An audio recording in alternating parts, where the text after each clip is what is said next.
បាទសួស្តីសាស្ត្រទាំងអស់គ្នាថ្ងៃនេះលោកគ្រូត្រឡប់មកវិញម្ដងទៀតហើយនៅក្នុងការចែករំលែកនៅមេរៀនមួយដែលទាក់ទងអំពីការបង្កើតឬក៏របៀបបង្កើតFlutter Project នៅលើ Visual Studio Code អូខេពីមេរៀនមុនយើងបានបង្ហាញអំពី Android Studio ម្ដងហើយដើម្បីបង្កើត Flutter នៅលើ Project Flutter នៅលើ Android Studio អញ្ចឹងនៅក្នុងមេរៀននេះលោកគ្រូនឹងធ្វើការបង្ហាញអំពីរបៀបនៅក្នុងការបង្កើតវានៅលើ Visual Studio Code ម្ដងណាអញ្ចឹងដើម្បីបង្កើតវាអ្នកទាំងអស់គ្នាត្រូវ click ចូល menu view នេះបាទជ្រើសរើសយក menu នេះ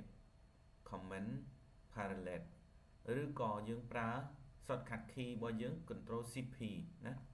ចុចលើនឹងមកហើយយើងយកពាក្យថា Flutter បាទយើងវាយពាក្យ Flutter មកអញ្ចឹងនៅក្នុង Flutter នេះវាមាន3 comment ឲ្យយើងជ្រើសរើសទី1 comment បង្កើត new project ទី2 comment run doctor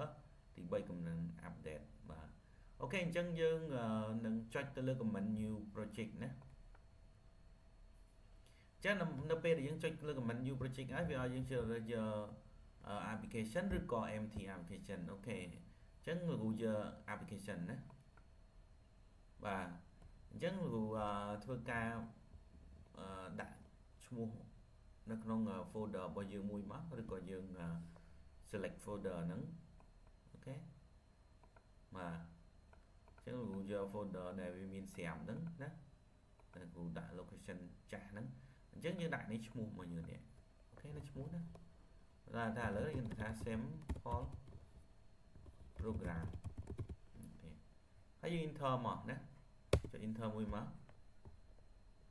អូខេអញ្ចឹងដល់ពេលដែលយើង enter មកវានឹងចាប់ផ្ដើមធ្វើការបង្កើតនៅ project ហ្នឹងឲ្យយើងណាកន្លែងនេះឃើញទេដាក់ Flutter create template app អូខេនៅវាចេញណាឃើញវាចេញនៅក្នុង project explorer របស់យើងអូខេអញ្ចឹងវាចប់ហើយណារួចរាល់ហើយបាទអានេះគឺproject Flutter project យើងនៅក្នុងVisual Studio Code អូខេអញ្ចឹងនៅក្នុងមេរៀននេះគ្រូចង់បង្ហាញតែរបៀបបង្កើតប៉ុណ្្នឹងទេដើម្បីធ្វើការ